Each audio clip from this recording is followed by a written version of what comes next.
Council for the Advancement of South Africa's Constitution, Lawson Naidoo. Lawson, very good morning to you. So that statement was reiterated this week as well in Parliament, that you can't necessarily prosecute your way out of corruption. What's your take on what Shamila Batohi was trying to convey here? Good morning, Aldrin. Thank you very much. Look, it's nothing new. What the NDPP said this week, that we cannot prosecute our way out of corruption, is very true. And if we go back and look at the country's national anti-corruption strategy that was adopted by Cabinet 2 years ago, it calls for a whole-of-society and whole-of-government approach to combating corruption and state capture. That's the basic premise, that we can't simply focus on one aspect of the fight against corruption, as important as it is.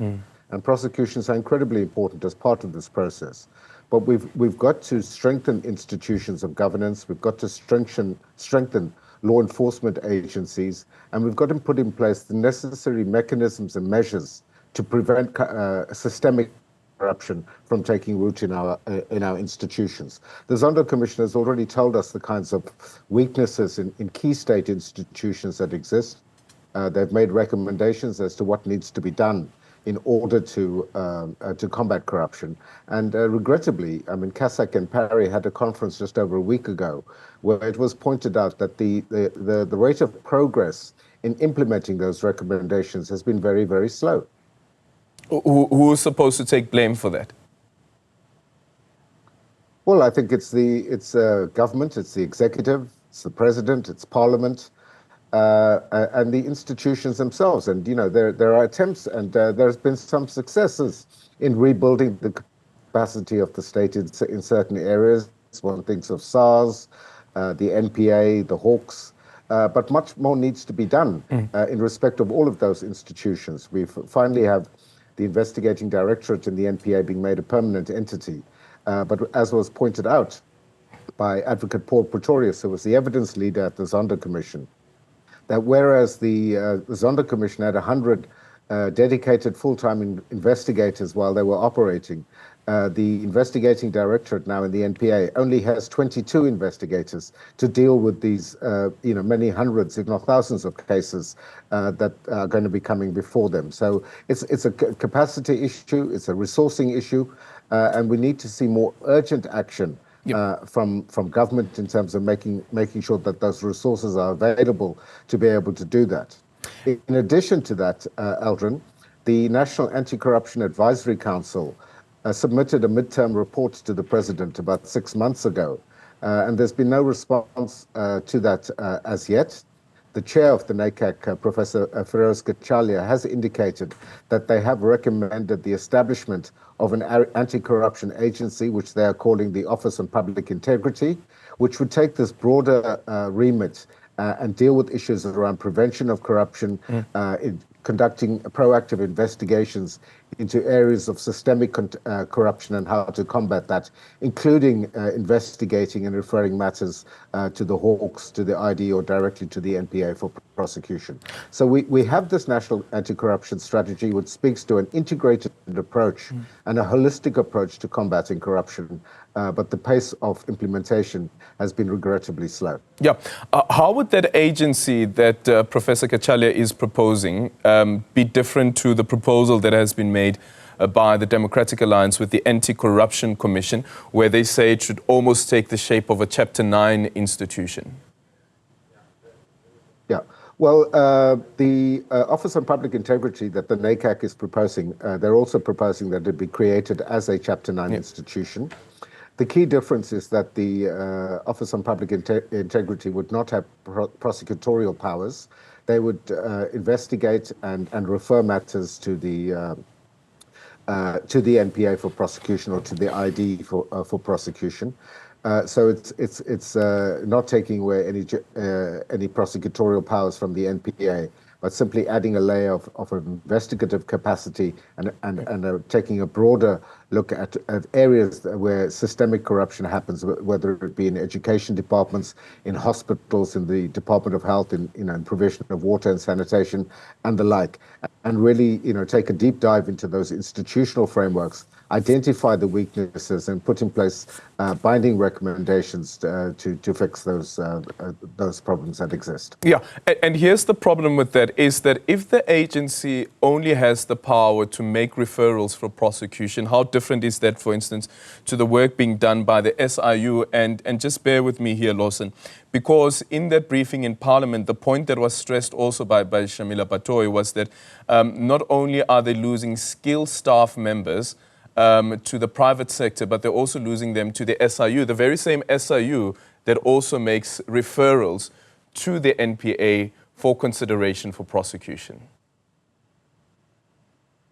Yeah, so part of the proposal around the Office on Public Integrity, Aldrin, is to consolidate some of that capacity that already exists, and there's a significant amount of capacity that exists within the SIU, as you've mentioned, and the intention is that the SIU would effectively become part of this Office on Public Integrity, together with its capacity and resources, and would be able to capacitate the Office on Public Integrity from the outset.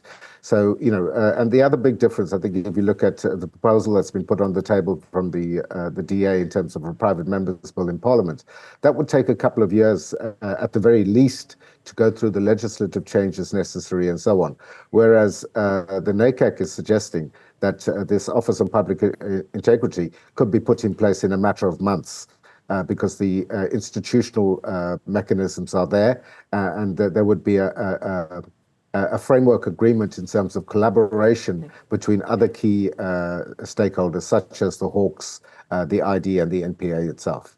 Yeah, a final one. Bani Mtomboti has written an opinion piece, don't know if you've seen it as yet, in the Sunday Times today. Batohi has become a poster child of the failure to combat the corruption scourge, and her term comes to an end in January 2026. What's your assessment and evaluation of the NDPP, Shamila Batohi, since her appointment, and why she has been unable to see some of the reforms, for instance, that we've seen in SARS, which was also facing some of the same problems that the NPA were facing, including the hollowing out of skilled people?